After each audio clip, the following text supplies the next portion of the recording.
What's up guys, welcome back to the channel. I'm Chris Doughty, aka Doughtinator, and we are at Monza this week in Group 3 machinery. The car of choice seems to be the Corvette, and we're going to go through a lap comparison video between myself on the bottom screen and Kie25 again on the top screen in his very fetching, very green livery. As we just catch a bit of swaz on the exit of the first chicane there. Swaz is the key word for this video, as we'll see later on. My lap was actually really good on the first chicane. Again, the exit out the corner there was really superb. For me, second chicane and the second sector is where I was losing quite a bit of time.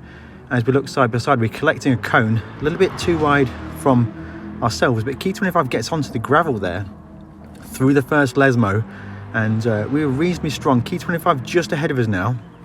We'll be looking at some steering inputs later on in the video, and then through Lesmo 2 it felt quite good for me, but as you can see from the transitions, we are about 0.2 down to Kie now, down this long straight now, looking for the braking zone into Ascari.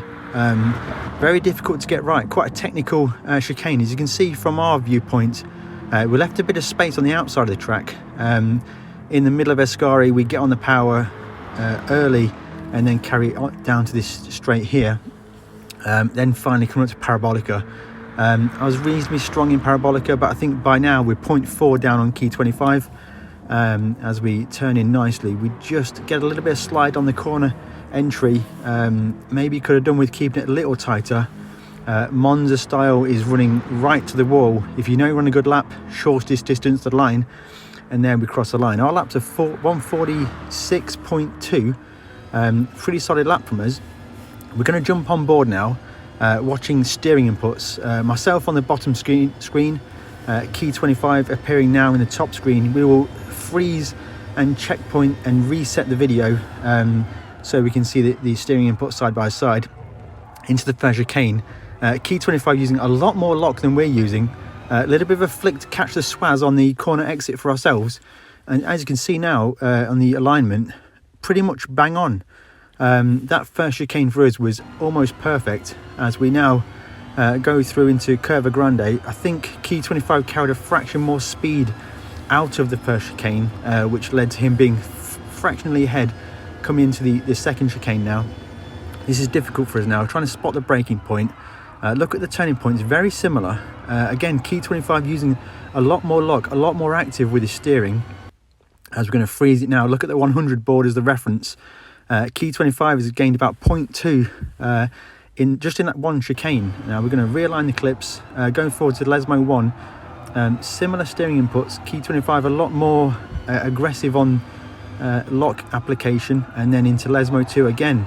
Kie25 getting onto the steering angle much sooner than me, and then we're going to align the clips again. So even through the two Lesmos, maybe lost another 0.2 between myself and Kie25, as we now align the clips once more, heading into Ascari chicane now. Watch the steering inputs as we turn in. I probably left a little bit too much room on the outside here.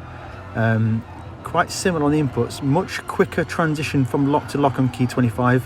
And then we exit Ascari now. We're going to freeze here. You can look on the right hand side for the barrier. Maybe 0.1 between myself and Kie25, and then coming down the straight now into Parabolica. Watch for the braking markers and the turning points, and we see now I'm perhaps turned in a fraction earlier.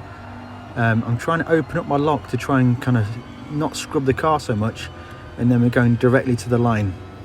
And then there we go, it's quite close for us there, so our line through Parabolica is okay. So a little bit of a summary on the laps for me. My first sector is superb, middle sector is where I'm losing time. As we look down on the corner here, this is our lap, previously best lap, optimum, and now we start our lap now. Kie25 is the ghost I've loaded. He's 0.2 seconds ahead on the offset.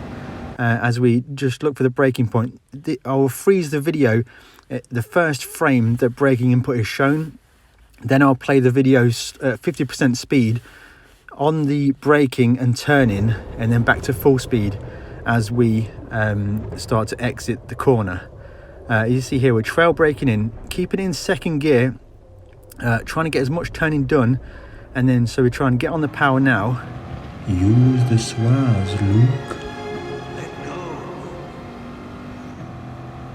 As Obi-Wan just mentioned then, use the swaz, Luke, is what we need to do. On that corner exit, you can slide the rear a little bit, but you can gain a little bit of time from that. On my lap now, I turned the Ghost off. I didn't want any distractions through the chicane as we trail brake in, perhaps missing that apex a little bit on the first part. Second part's pretty solid. No penalty. It's quite easy to get a penalty as we now brake into Lesmo 1. As we try and basically not too much brakes here. You only want to scrub a little bit of speed. Carrying third gear through, I took 2 attempts at getting on the throttle there. I was a little bit too soon really, as we are braking now into the second Lesmo, just before the 50 board. You want to be clipping this corner here and getting on the throttle just as the car lands off after the curb.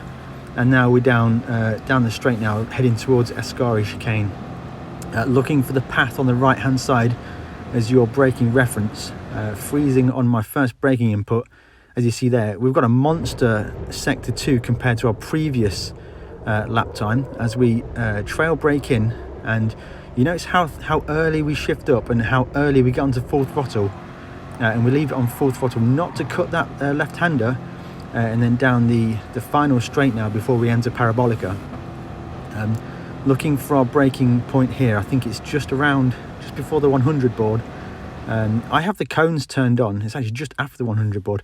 I have the cones turned on. I find them very useful, certainly in qualifying, certainly when you're trying to get the absolutely perfect lap time. Really useful. However, just be sure that in the race, those cones can get wiped out, so don't rely on them for your race pace. But if they're there to be used in qualifying, then why not use them? Let me know what you think of this video. If you have enjoyed this video, smash that like button and consider subscribing, and we'll see you in the next one.